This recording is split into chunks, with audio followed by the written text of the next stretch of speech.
Assalamualaikum pecinta dongeng, berjumpa lagi dengan Bunma. Kita akan melanjutkan kisah The Wonderful Wizard of Oz. Tapi sebelum dimulai, yuk luangkan waktu bentar buat tekan tombol like, comment, share, dan subscribe ya guys, supaya Bunma makin semangat buat mendongengkan kalian semua. Siapkan bantal dan selimut, dan selamat berpetualang.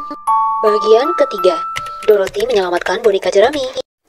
Sepeninggal manusia kerdil, Dorothy lapar dan mengiris roti untuk dirinya dari dalam lemari, dan setengahnya ia berikan kepada Toto si anjing. Mereka mulai berkemas, dan Dorothy memakai sepatu perak bekas milik penyihir dari timur, sebab sepatu lamanya telah usang guys. Tak lupa Dorothy mengisi keranjangnya dengan bekal roti yang ia temukan di lemari dari rumah kayu paman dan bibinya. Ia pun berganti gaun bersih lainnya yang ia punyai selain yang telah ia pakai. Jadi total Dorothy hanya punya 2 gaun saja saking miskinnya guys. Dorothy pun mengunci pintu rumahnya dan memulai perjalanan panjang bersama Toto menuju kota Zamrud. Ia takjub melihat negeri para Munchkin begitu rapi. Lalu sesekali orang-orang keluar dari rumah mereka untuk memberi salam kepada Dorothy yang mereka anggap penyelamat. Saat menjelang malam, Dorothy mencari tempat untuk tidur. Kebetulan, ia melewati sebuah rumah milik Munchkin paling kaya di negeri itu. Ia bernama Boq. Boq sedang mengadakan pesta. Pekarangan rumahnya ramai dengan pria dan wanita yang sedang berdansa diiringi 5 pemain biola bertubuh mungil. Semua menyapa Dorothy dengan ramah. Mereka mengundangnya ikut makan malam dan tidur di sana. Aneka makanan lezat terhidang. Mereka ternyata merayakan kebebasan mereka dari perbudakan penyihir jahat guys.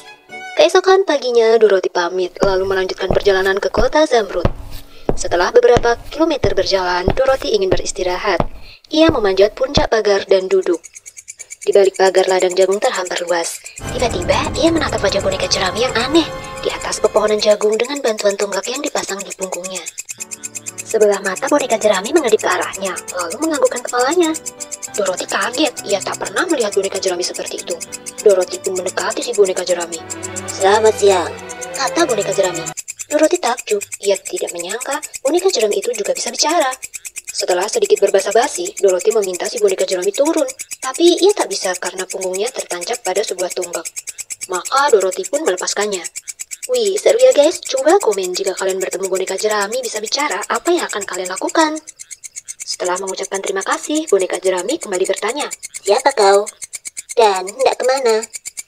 "Namaku Dorothy," sahut si gadis kecil. Lalu Dorothy menjelaskan tujuannya ke kota Zamrud. Tidak disangka si boneka jerami ingin ikut ke kota Zamrud. Ia berharap si penyihir agung akan memberinya otak. Ia tak ingin disebut bodoh oleh orang-orang sebab ia hanya jerami. Mereka pun melewati pagar dan kembali bergerak menyusuri jalan bata kuning menuju kota Zamrud. Boneka jerami memberitahu sebuah rahasia besar dirinya kepada Dorothy. "Hanya ada satu hal di dunia ini yang kutakutkan," katanya. "Apa itu?" tanya Dorothy. Tapi boneka jerami menjawab, "Bukan."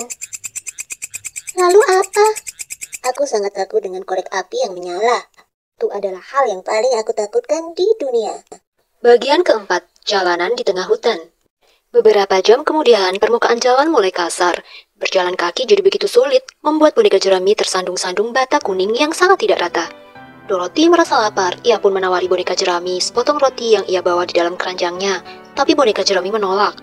"Aku tidak pernah merasa lapar," katanya. "Dan untung mulutku hanya digambar. Kalau dirobek untuk membentuk lubang agar bisa makan, jerami di dalamnya akan keluar. Ceritakan sesuatu tentang dirimu dan negeri asalmu," kata boneka jerami setelah Dorothy selesai makan.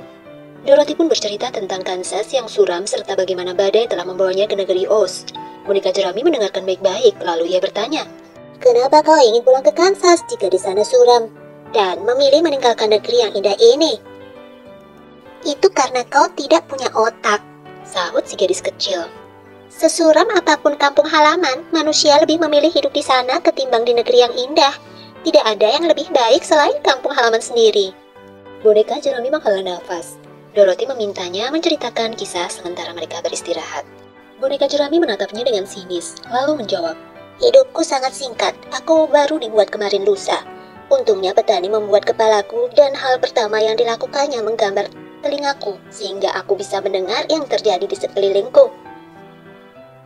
Lalu petani melukis mataku dan aku menyadari aku sedang menatapnya dan segala hal di sekitarku. Itu pertama kali aku melihat dunia.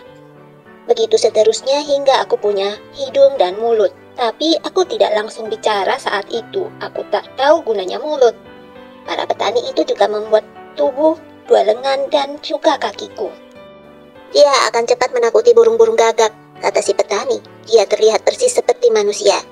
Ya, dia memang manusia, kata petani Måneskin yang satu lagi. Hingga mereka meninggalkanku di tengah ladang jagung.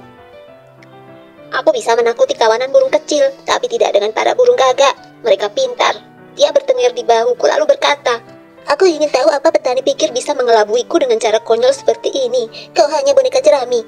Lalu gagak itu turun dan menyantap jagung sebanyak mungkin dia mau. Setelah melihat aku tidak mengusirnya, kawanan gagak lain datang.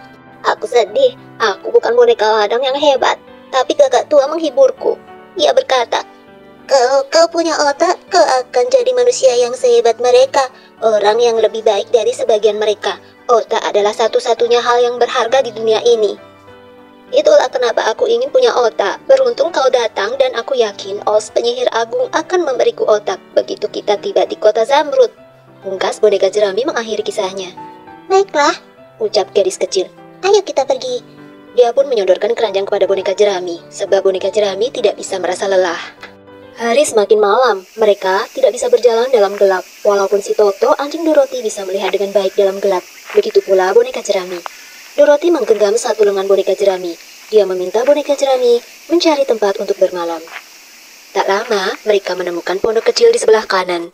Boneka jerami pun menuntun Dorothy hingga tiba di pondok itu. Dorothy masuk dan berbaring di atas dedaunan kering di satu sudut.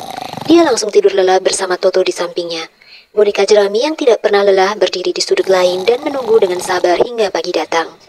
Nah, gimana nih pecinta dongeng? Ada yang udah ketiduran belum nih? Bagaimana kisah Dorothy si anjing Toto dan boneka jerami selanjutnya? Apakah mereka akan segera sampai di kota Zamrud? Tunggu di part 3 ya guys. Jangan lupa like, comment, share, dan subscribe. Bye-bye.